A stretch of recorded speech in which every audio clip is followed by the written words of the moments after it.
3 years into our engagement, Isabel's confession of love for her ex-boyfriend started trending online. This time, I didn't step in to manage it.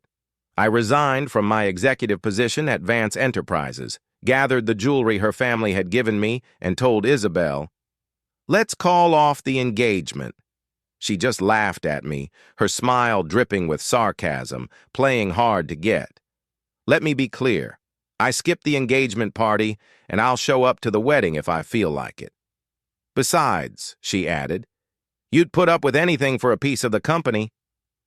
The moment I walked into the Vance Enterprises office, all conversation stopped. Even through the migraine from a sleepless night, I could feel the stares, a subtle mix of pity and scorn. After I entered my office, a wave of whispers started up outside the door.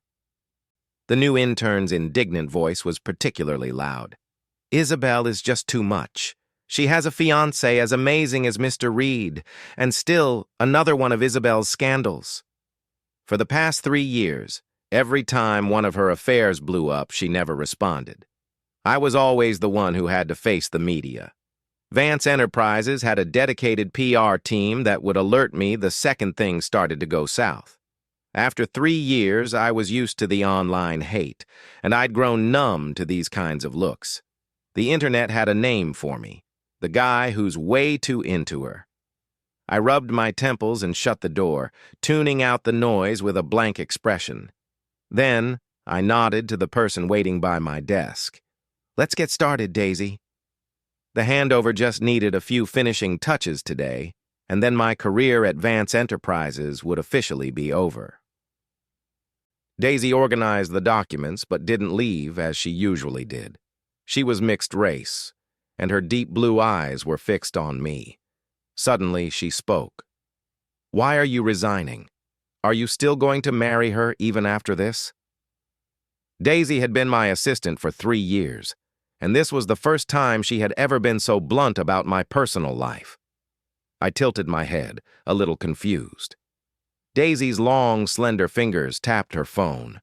It was an interview video from the wrap party for my fiancée Isabel and the rising starlet Ethan Chase. The two were obviously close. After a bit of playful banter, Isabel's captivating eyes curved into a beautiful smile.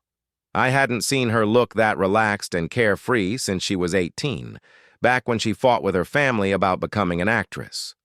The reporter asked for her first impression of Ethan. Isabel tilted her head, a slight smirk on her thin lips. Vibrant. Free. Ethan's handsome face flushed slightly, his bright smile turning shy. My gaze froze. I saw a charm hanging from his phone, a dazzling diamond-studded snowflake meticulously carved around a smaller, simpler snowflake at the center. It was a birthday gift I had once given Isabel. The reporter then asked Isabel what kind of person she liked. Isabel's expression darkened as if she'd thought of something unpleasant. Her answer was completely off topic. "I can't stand people who are conventional and willing to be someone's lapdog." The reporter seized the opportunity. "That sounds like the complete opposite of Mr. Chase.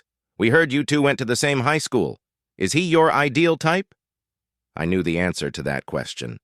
A second later, Isabel admitted it without hesitation. "He has been since I was 18. The screen was flooded with a pink tide of comments from fans, completely obscuring the two of them. Amid the countless comments, I saw a single black one float by. "But isn't Isabel engaged?" A fan immediately replied, "She doesn't even wear a ring and she bailed on her own engagement party. They've been engaged for years and never gotten married. They have zero interaction. It's probably just a PR stunt. Seriously, who still supports arranged marriages? This isn't the dark ages."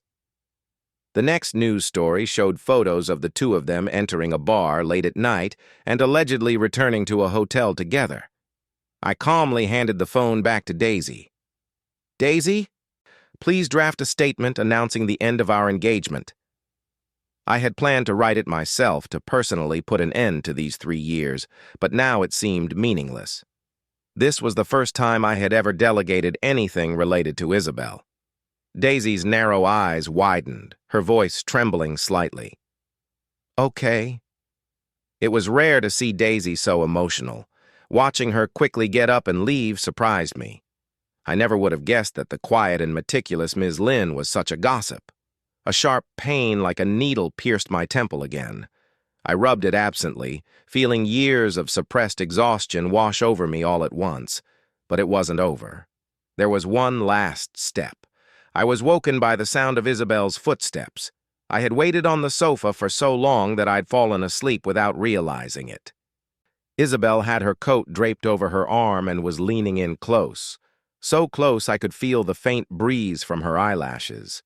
Seeing me awake, she took 2 steps back and frowned, her almond eyes cold and completely devoid of the warmth she'd shown in the interview. "You needed to see me." She still smelled of last night's alcohol, her shirt unbuttoned casually, revealing a faint, intimate red mark near her collarbone. I averted my gaze and heard my own voice, calm and steady. "Isabel, we need to talk." Isabel scoffed. "Are you playing messenger for my mother again? Give it up. I'm not interested in inheriting the company. Isn't having you as her puppet enough?" I said. "Ms. Vance approved my resignation." Isabel's hand, which had been unbuttoning her shirt, froze. Her expression was one of pure impatience. "You resigned. Is she making you marry me? Did she finally realize that tripping me up wasn't working, so now she's just going to install a full-time spy?" I calmly repeated what I had said many times before. "Ms. Vance is busy with work. She doesn't have time to make things difficult for you." It was the truth. The Vance family was in manufacturing, a world away from the entertainment industry. Isabel hadn't been formally trained as an actress. Her success on screen was largely thanks to her looks. But in the world of fame and fortune, shady deals were common. Isabel had hit wall after wall when she first started out. Just like in high school when she blamed me for her mother knowing her every move. Isabel stubbornly believed her mother was deliberately sabotaging her career. Isabel shook her head impatiently as if shooing away an annoying fly. "If it weren't for Grandma's dying wish, who would want to marry you? My career is taking off right now. I don't have time for a wedding. Just let me know the time and place and I'll show up if I'm in the mood." Her lips curved into a sarcastic smile. "Besides, you'd put up with anything for a stake in Vance Enterprises." Vance Enterprises was founded by Isabel's grandmother and later inherited by her mother, Diana Vance. After Diana took over completely, she was consumed by the business. So Isabel was raised by her grandmother. 12 years ago, on a rainy day, my biological father came home after a 2-day gambling binge. His eyes were bloodshot as he brandished a belt, demanding the last of the money my mother had left for me. If I gave it to him, we wouldn't have money for food. If I didn't, he would probably beat me to death. I didn't want to die. I wanted to eat, and I wanted to go to school. I ran desperately through the rain, blindly dashing onto the highway. If the Vance family's driver hadn't slammed on the brakes, I probably would have died on the spot. I collapsed on the ground, my heart pounding so hard I thought it would leap out of my throat. Tears, rain, and headlights blurred my vision into a halo of light, the roar of traffic deafening. A pair of warm hands helped me up, half embracing me as a soft handkerchief wiped the dirt from my face. I opened my eyes and saw the anxious, dark eyes of a teenage Isabel. "Julian, are you okay?" My father was already pinned to the ground by the Vance's driver. His scruffy face was pressed against the filthy, wet pavement. His eyes filled with venom as he continued to curse. Terrified, I fainted in Isabel's arms. When I woke up, I was in a hospital room.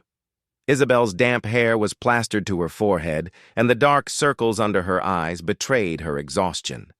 She was tossing an apple in the air by my bedside. When she saw I was awake, she smiled at me. "Hey, valedictorian, I'm Isabel." She casually picked up a knife and began to peel the apple. "Don't worry," she said. "That deadbeat dad of yours has been taken care of." I thanked her shyly, then couldn't help but ask, "You know who I am?" She butchered the apple, gave up, and tossed it aside. Hearing my question, she smiled at me again. "The genius from Northwood High who doesn't know you." For a girl who grew up in wealth, that day was likely the closest she had ever come to the ugliness of poverty. She flatly refused my offer to pay her back, looking at me with pure pity. "Your dad is a real piece of work. Since I saw what happened, it's my problem now. Don't worry. The one thing the Vance family has is money." That night she went home and begged Diana to adopt me.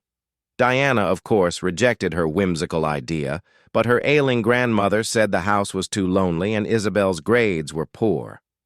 On the condition that I tutor Isabel in return, I was allowed to move into the Vance home.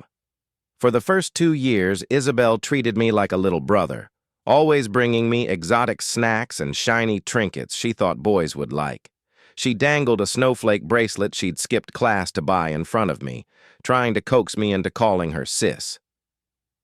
But after a long, awkward silence, I finally just said, "Isabel." Isabel sighed in exasperation. "Julian, you're no fun." Diana wasn't interested in me. She was busy with power struggles within the company, and we rarely saw each other. That is until my academic trophies started filling up a small room. Her gaze grew more and more satisfied. She started calling me into her study for questioning, and even hired special coaches for me so I could compete internationally. Throughout my 4 years of college, I rotated through various departments at Vance Enterprises. After the engagement, Diana made the decision. I would join the company's senior management as Isabel's fiancé. Isabel and her mother had never had a good relationship. Besides their similar beauty, Isabel was nothing like her, always skipping class, getting into fights, and dating. She had no interest in running a business and declared that she was going to break into the entertainment industry with Ethan. As Isabel went through her teenage years, their relationship only worsened until one day, after another huge fight, Diana yelled, "Why can't you be half as easy to deal with as Julian?" Then she slammed the door and left. Isabel watched coldly as I clumsily tried to console her. Then she said suddenly, "Are you her dog?" I was stunned. Isabel continued, "Why do you do everything she says? She tells you what to study and you study. You practice day and night like a robot just to bring home those trophies for her to show off. Do you have a single opinion of your own? What do you like? What are your hobbies? Do you even know? I was the one who brought you home. But you took her side." Her eyes turned cold. "Julian, your last name isn't Vance. No matter how much you do, she'll never give you any shares." I found out later that people around her were always whispering in her ear that Diana was grooming an orphan to be the new heir because her own daughter was a disappointment. They claimed my relentless drive to succeed was just a ploy to steal her inheritance. I opened my mouth to protest. "I'm really not." The words sounded weak, but I was the one they were supporting. I wasn't a Vance. What could I offer in return besides good grades and obedience? Isabel suddenly moved closer. I could smell the sharp, woody scent of her perfume. "Tomorrow we're racing motorcycles on the back roads. If you want me to believe you, show up. Then I'll believe you." She knew I had a competition the next day. One that Diana valued highly, had specifically asked about, and even hired 2 new tutors for. The next day I went to the competition. After finishing my exam early, the first thing I saw on my phone was a news alert. The illegal racing spot on the back roads had been permanently shut down. A message from Isabel popped up. "No wonder my mom knows everything. The fact that I'm with Ethan, that I skipped class, so you were the snitch all along." I replied, "It wasn't me." But a red exclamation mark appeared. Once suspicion takes root, guilt is assumed. She never intended to hear my side of the story. I turned off the screen, my mind blank, but I had no regrets. I couldn't tolerate even the possibility of an accident happening to Isabel. After that incident, Isabel probably classified me as part of the family that was holding her back. Conventional, cautious, and obedient, I was the complete opposite of her first love, Ethan. Ethan was flamboyant. In high school, he'd already landed a supporting role in a big Hollywood movie because of his looks. He later stayed abroad for college, which is why they broke up. If it hadn't been for her grandmother's dying wish, for her two favorite children to be together forever, Isabel wouldn't have gotten engaged to me if we were the last two people on Earth. Isabel didn't even show up to the engagement party. She only appeared with a stiff expression when they had to put on a show for her grandmother. Diana bought the rings. I have both of them. I've worn mine for 3 years, like a one-man show. Isabel never once asked about hers.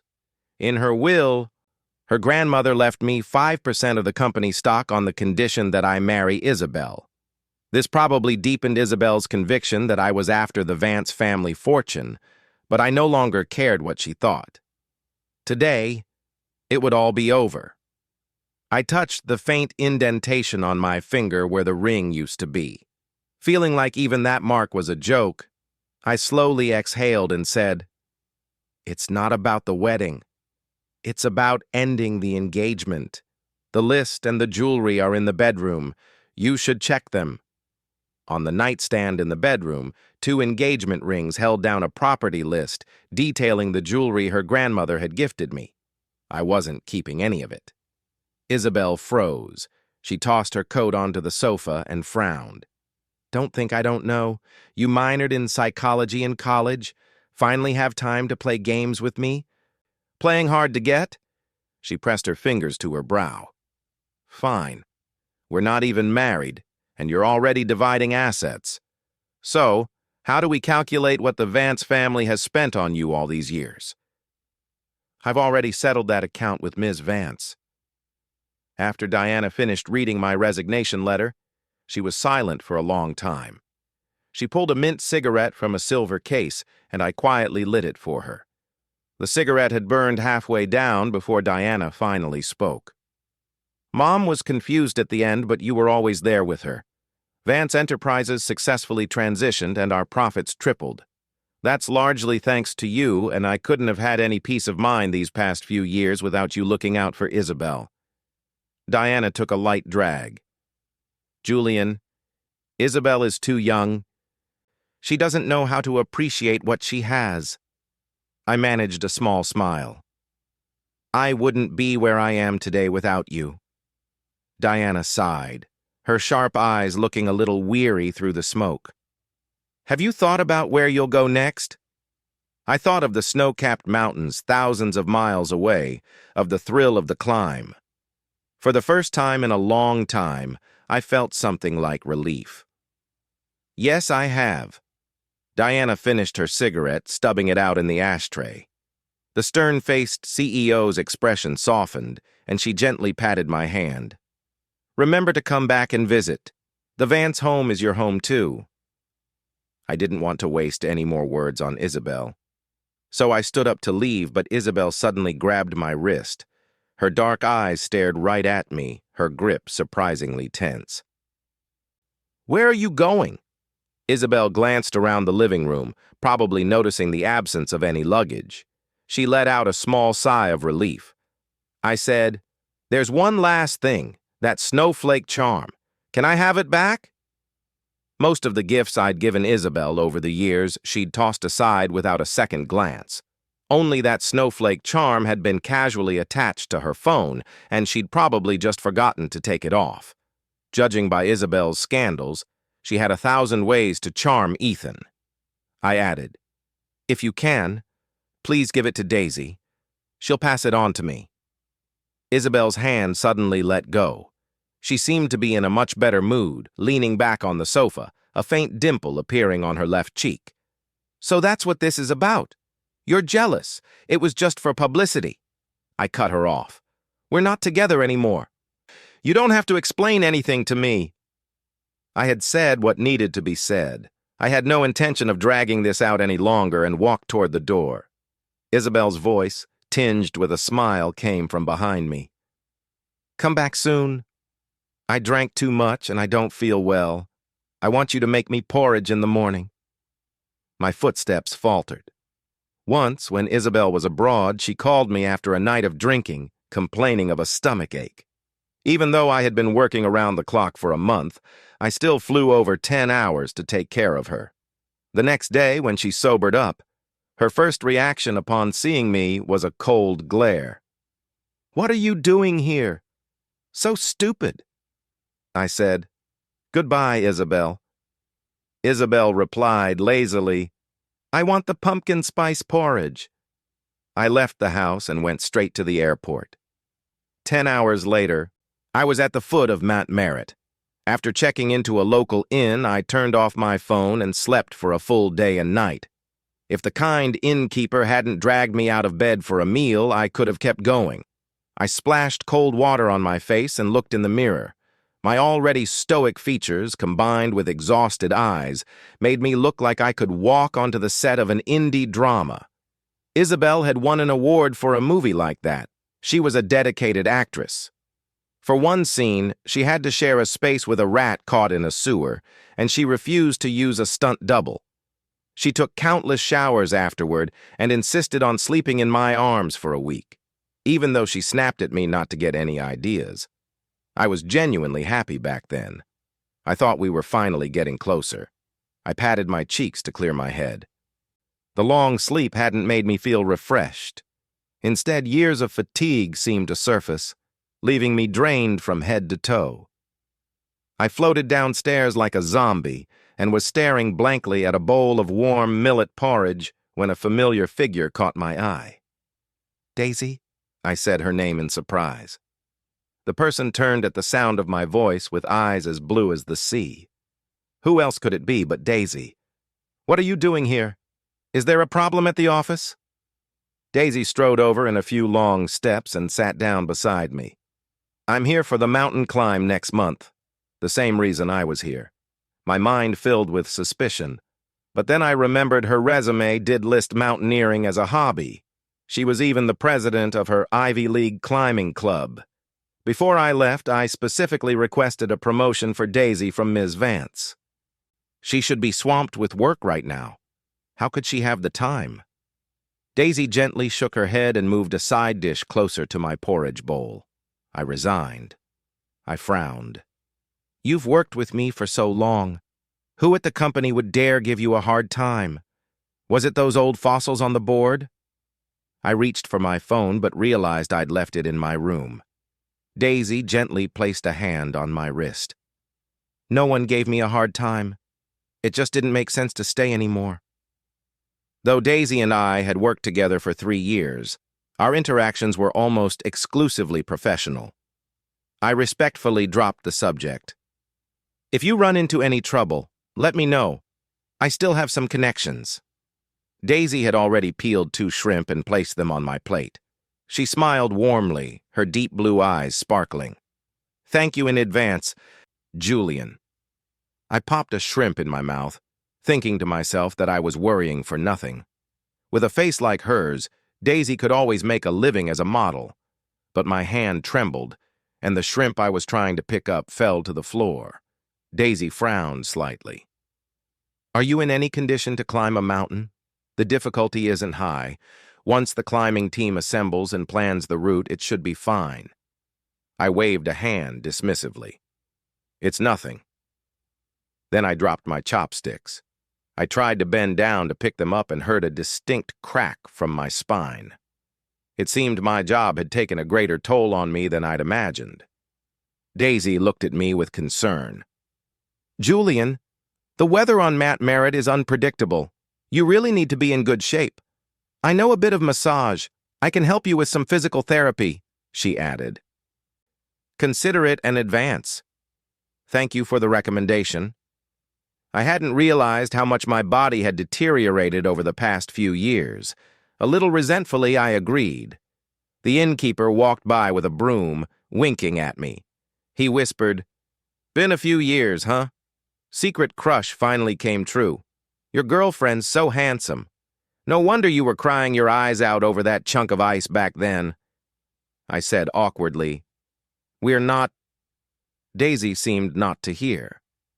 "Julian, should we start now?" Daisy's room was right next to mine. That night, sitting by the campfire, I couldn't hold back my questions any longer.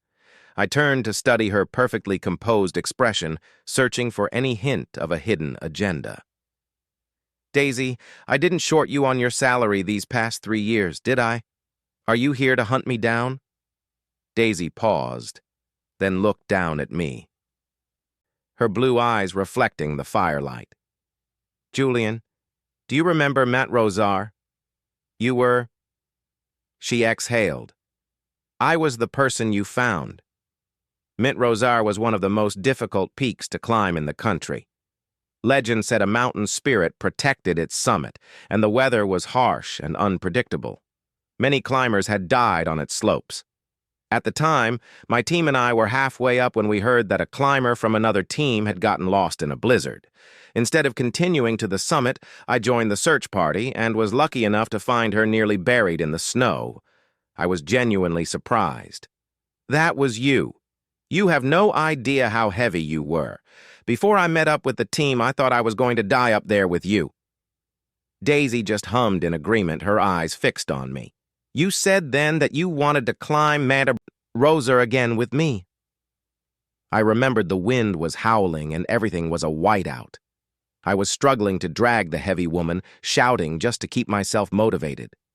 I had said we both had to survive, that I wanted to see Isabel again, that I still wanted to summit Mount Rosar. The thought of Isabel made my heart sink. I forced a smile. "I'm planning to go at the end of the year. If you're still interested, you're welcome to join." That did answer some of my questions, though. I teased her. "So that's why someone with your background was willing to be my assistant. You were trying to repay a debt." Daisy nodded. I asked, "Your team? You stopped climbing after that, why?" "Climbing Mount Rosar was the most impulsive thing I'd ever done. My grandmother had just passed away. I've never believed in gods or ghosts. But I'd heard that the spirit of Mount Rosar could grant any wish to those who reached the summit. I wanted to wish for my grandmother to have a healthy and happy next life." I stared at the flickering flames. I hadn't paid my debts back then. I couldn't afford the risk of an accident. It's different now. I have nothing tying me down. I'm free to come and go, to finally pursue what I want. Daisy asked, "Why do you love climbing?" I was silent for a moment.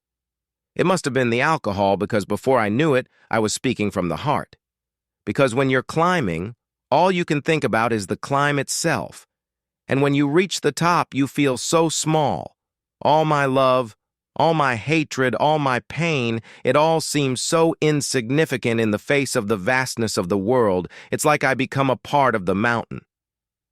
I stared at the bottle and murmured, "I really love that feeling." Daisy didn't say anything, just listened quietly.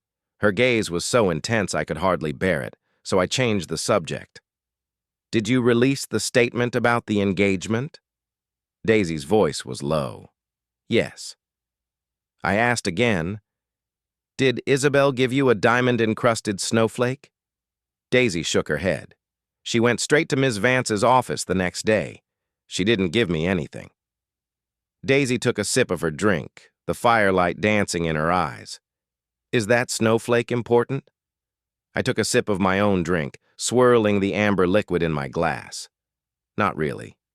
Mint Merritt was the first mountain I ever submitted. I brought a snowflake down from the peak, preserved it in resin so it would never melt. Even the diamonds I used to set it were bought with my prize money from competitions. To anyone else, it's just a worthless, sentimental thing. Probably only means something to me. How a gift is treated depends on the importance of the giver. Isabel still wore the pinky ring Ethan had given her in high school. I was lost in thought, staring at my glass when I heard Daisy's voice. "It's not sentimental, huh?" I looked at her. Daisy's eyes were slightly red. "It's romantic. If it were me, I would cherish it for a lifetime." I gave her a strange look. I realized Daisy seemed to have an unusual level of empathy for these kinds of stories. I couldn't help but picture her listening to a late-night romance show, curled up in bed, biting her blanket, and crying. I couldn't help but laugh. My mood brightened considerably. Daisy quietly took the drink from my hand and changed the subject.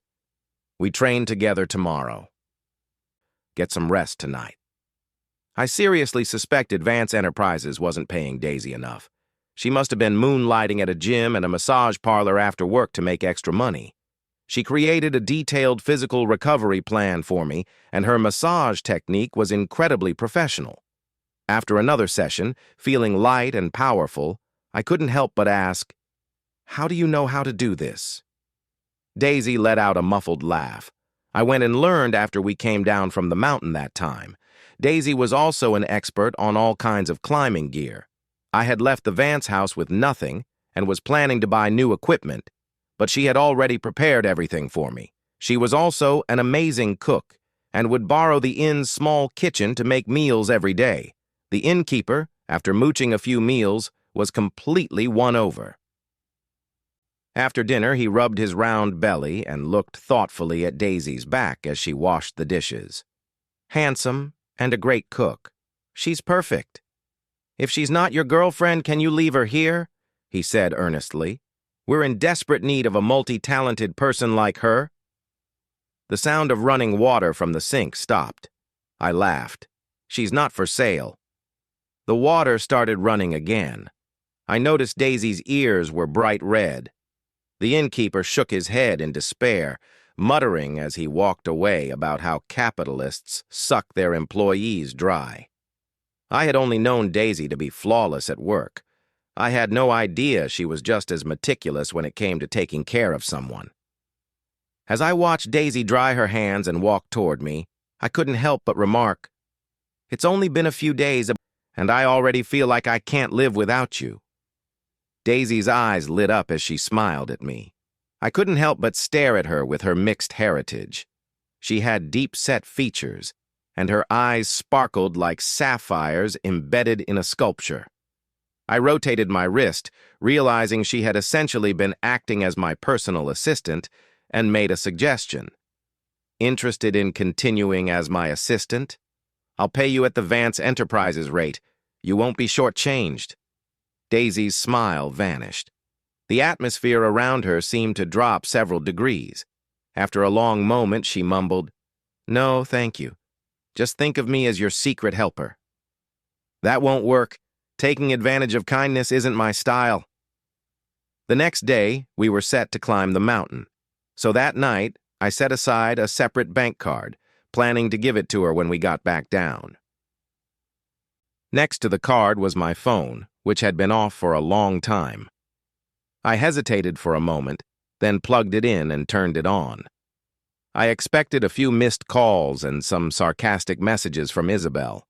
I never imagined that when it booted up, my phone would be instantly flooded with so many messages and calls that it would freeze and go black. I stood there, phone in hand, stunned. A familiar sense of exhaustion washed over me. I tossed the phone in the air, considering throwing it directly into the bonfire downstairs, but the nearest bank was a 2-hour drive away. These days, there's no escaping the world as long as you have an internet connection. I sighed and reluctantly turned the phone back on. The screen was frozen for a long time before it finally became responsive. I scrolled to the top and saw a message from Isabel sent the day after I left. "Julian, you'd better not regret this." A few days later, she forwarded a news article. I clicked on it.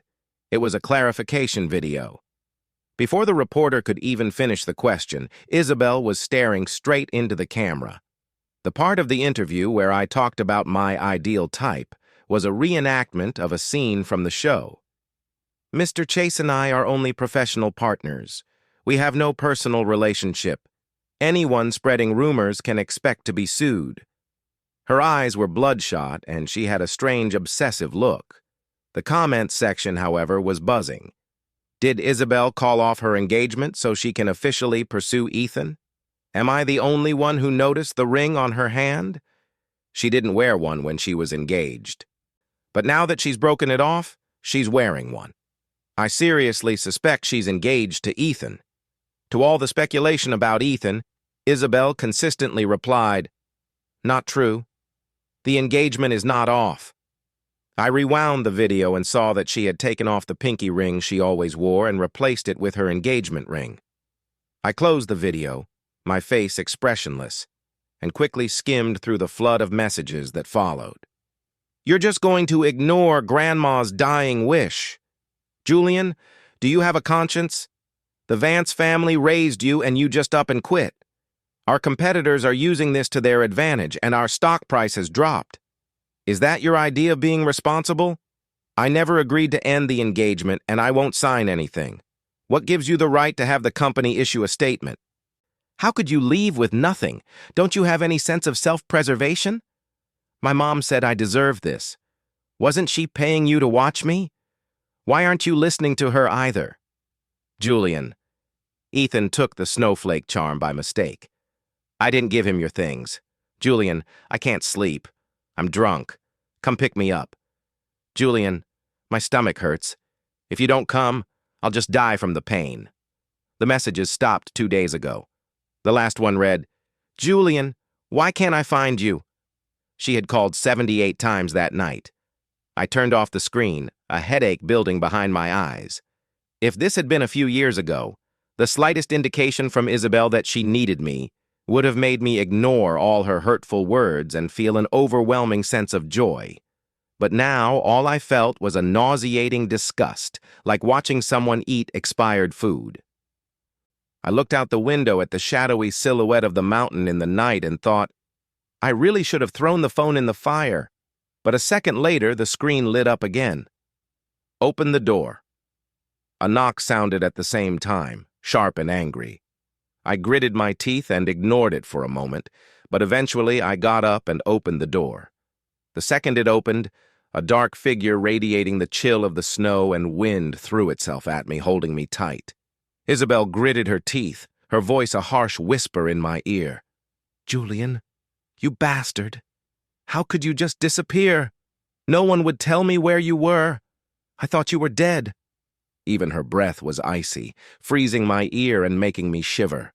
I struggled to push her away. "Miss Vance, we have no relationship now.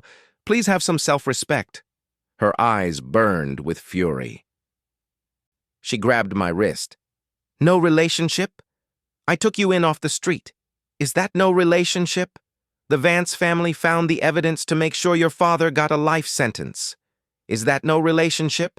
I never signed your stupid papers, and I don't recognize your statement. You still own 5% of Vance Enterprises, and I am still your fiancé. Is that no relationship?" Enough. Her voice dissolved into a piercing buzz in my ears. I shouted back with a sharpness that surprised even me. I know. I owe the Vance family everything. You don't have to keep reminding me. You saved me. Your grandmother loved me, and your mother invested in me. Isabel, what did you want me to do? Skip class with you? Be your manager abroad and fight Ms. Vance alongside you? Ms. Vance was in a power struggle with the board until just last year. If the company's transition had failed, it would have gone bankrupt. Your grandmother's and your mother's life's work would have been for nothing. Could you stand to see them lose everything, living in a tiny apartment to pay off debts? If I hadn't been perfect at everything, do you think Ms. Vance would have turned a blind eye to all your antics? Isabel, while you were off doing plays in another country, your grandmother's Alzheimer's had gotten so bad she would talk to her reflection in the mirror all day. You had to chase your dream. Yes, Ms. Vance was against it, but the world doesn't revolve around you. Everyone has their own lives and their own problems. We don't have time to constantly play the villain in your story." Isabel stared at me in silence. She suddenly reached out to touch my face. I couldn't dodge in time, and only then saw the cold glint of tears on her hand. Isabel had always been proud, arrogant even, but now she was looking down at the tears on her hand, murmuring, "I'm sorry. I didn't feel myself crying. It was as if my exhaustion itself was speaking." Isabel, I was the one who reported the motorcycle race on the back roads. I went to check it out that night. There were no guardrails, no barriers, no emergency medical equipment. The nearest hospital was 3 miles away. I couldn't imagine you getting into an accident. But other than that, I have never spied on you. Isabel whispered, I believe you. In the past, anything I said was met with a cold laugh. This I believe you came far too late. I said, go home. I don't want the shares. Every cent I have, I earned through honest work. If you still think I owe the Vance family, you can take it all. Let's not contact each other again. Isabel's head snapped up, her eyes red. She reached out to hug me again. No. I pushed her away so forcefully that my head slammed into the half-open door. Just then, Daisy came up the stairs. Daisy rushed to my side in an instant and slapped Isabel across the face. She steadied me, her eyes filled with urgency. Julian, are you okay? Isabel, caught completely off guard, stumbled and fell to the floor. She looked up, a trickle of blood at the corner of her mouth, the confusion in her eyes slowly turning into a dark, simmering rage. You left me for her. I suddenly found the whole scene utterly absurd and couldn't help but laugh. I didn't even understand why I had wasted my breath on that whole speech. Isabel's first reaction was always suspicion. She never had any faith in me. Maybe it started with her so-called friends stirring up trouble, but she chose to believe them. I stared at Isabel. That fleeting glimpse of her in the rain had sustained me through countless sleepless nights and had pushed me onto one winner's podium after another. But if it took over a decade of effort, tangible sacrifices, and screaming myself hoarse just to earn a shred of her trust, then I didn't want it anymore. She was once the light of my youth, but now I wished I had never met her. I said, that's right. Daisy and I have been seeing each other on the side this whole time. I broke off the engagement out of guilt. That's the kind of person I am. You should set off fireworks to celebrate getting away from me. Daisy stepped in front of me, her voice as cold as ice. Ms. Vance, please stop harassing my boyfriend, otherwise I won't hesitate to solve this my own way. I gave her a puzzled look. She was getting into character surprisingly fast. Suddenly, the sound of sirens filled the courtyard. The police arrived just in time to see Isabel lunging at Daisy in a rage. The innkeeper came running up behind them, panting and brandishing a wooden club. Julian, I'm here. As Isabel was being led away, she was still shouting at me. Julian, I'm your fiancé. I let out a cold snort. You didn't even show up to the engagement party. I could say I'm engaged to your mother and it would be just as true. Isabel's face went pale. Her lips trembled, but she couldn't say a word. I called Ms. Vance and got her reply. Let her stay there. A couple of days in a cell will straighten her out. When I turned around, I saw Daisy kneeling by the bed, testing the temperature of the water in a basin with the back of her hand. She explained softly, Your hands are cold. Soaking your feet will help you sleep better.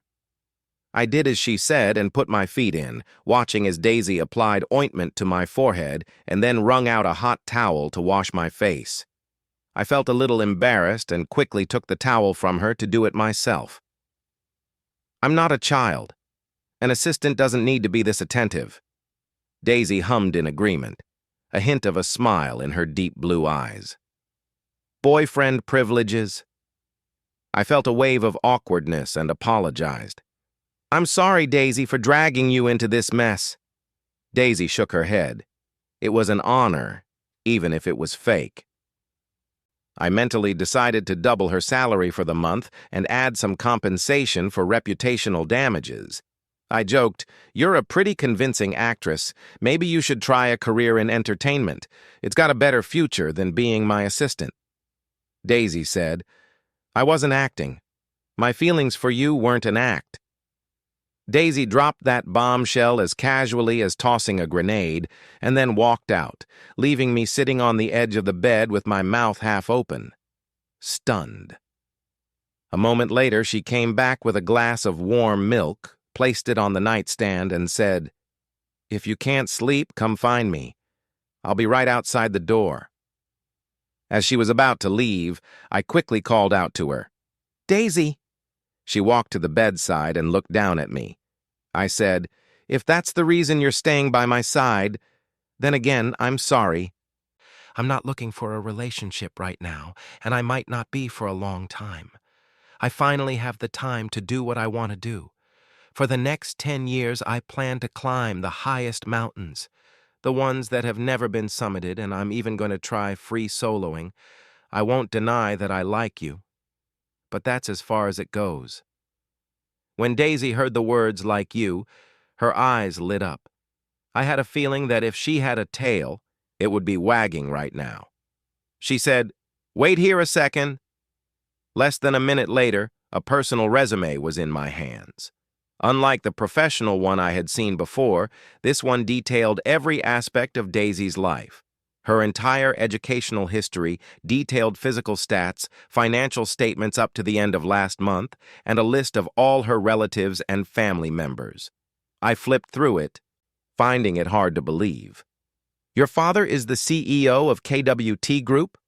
I saw her personal asset list and thought of the bank card I was going to give her, suddenly feeling a wave of despair, like I was robbing the rich to give to the poor. When I got to her physical stats, my face flushed, and I closed the file, setting it aside. Daisy knelt by the bed, her blue eyes full of sincerity. Julian, the first time I saw you was at the national math competition in our sophomore year of high school. I've liked you ever since. I'm not showing you this for any other reason than to prove that I am a physically healthy, mentally sound, and financially independent person. My affection for you is based on one person's admiration and love for another. You don't have any moral obligation to me out of a sense of responsibility or guilt. In fact, the fact that you like me at all is an unexpected joy. Isabel is a lucky fool. She doesn't understand that your love is priceless. I will accept any kind of relationship you define, whether it's employer or friend. I'm telling you that I like you only because I want you to know that your very existence is enough to make another person happy. My eyes welled up. I mumbled, "Thank you. I really needed to hear that tonight." I composed myself and pushed a bank card toward her. For now, let's stick with an employer-employee relationship. Daisy didn't seem surprised. She took the card and held out her hands to me. Would the employer like a hug from a friend? I hesitated for a moment, then leaned in. She wrapped her arms around me gently, smelling of sunshine. It was such a warm embrace. Yet, for some reason, I felt an inexplicable sense of sorrow. Daisy didn't say anything, just patted my back gently until I drifted off to sleep. The next day, we set off. The climb was challenging for me, but in the end, we successfully reached the summit. We camped at the top. In the morning, when I unzipped the tent and saw the snow-covered peak, I finally felt a real sense of a new beginning. This time, my mind was empty. I just quietly watched the sun slowly rise above the mountain. Over the next 2 years, I climbed mountains big and small, sometimes with Daisy, sometimes alone. Isabel would send me messages every now and then. Somehow, even when I changed my number, she always managed to find the new one. I never replied until one day when Daisy and I were in a coffee shop at the base of a glacier. We saw Isabel sitting alone. I whispered something to Daisy and walked over to Isabel's table. I said, "If you have something to say it now." Isabel's dark eyes were locked on me. She said, "Julian, if you come back, I'll give you anything you want." The veins on the hand holding her coffee cup were bulging. She was still wearing the engagement ring. I noticed the ring had been altered. The diamond snowflake was now set in it. I can overlook the thing with Daisy. Julian, I love you. I've always loved you. I just didn't know how to face it. So many things went wrong. I hated you for not siding with me. And I was worried about whether you were with me for the family money or because you loved me. I never touched any of those men. I looked at Isabel, my heart completely calm. Though she was right in front of me, she felt a world away, more distant than the rock and ice of the glacier. I said softly, "Isabel, after all these years, do you really not know if I loved you? You just assumed I would always be there waiting for you, so you had a safe outlet for your emotions. In my world, that's not love." Isabel's face went pale. She spoke quickly, her voice urgent. "I'll learn how to love you, Julian. I really miss you." I watched her quietly. She had once saved me like a goddess descending from the heavens. And then, through day after day of suspicion, she had squandered my love until nothing was left. I was still grateful to her. I had just decided not to love her anymore. I cut her off. It's over. Isabel, from the moment I made my decision, I was never going to look back. I walked out of the coffee shop and saw Daisy leaning against her car, waiting. I nudged her. "We should start getting ready for Montrosar. We summit Montrosar together." The weather was perfect this time, as if the mountain spirit itself was welcoming us. At the peak, where everything was white, I made a wish for my grandmother. After I finished, I turned and saw Daisy with her eyes closed as well. I leaned in and gently kissed her cheek, laughing at the sound of her suddenly flustered breath. I took her hand. The mountain spirit here is very powerful, so both our wishes will come true. Daisy immediately squeezed my hand back tightly. Her ears were bright red, but her blue eyes were shining. My gaze drifted out toward the vast, silent snowscape. The past was behind me.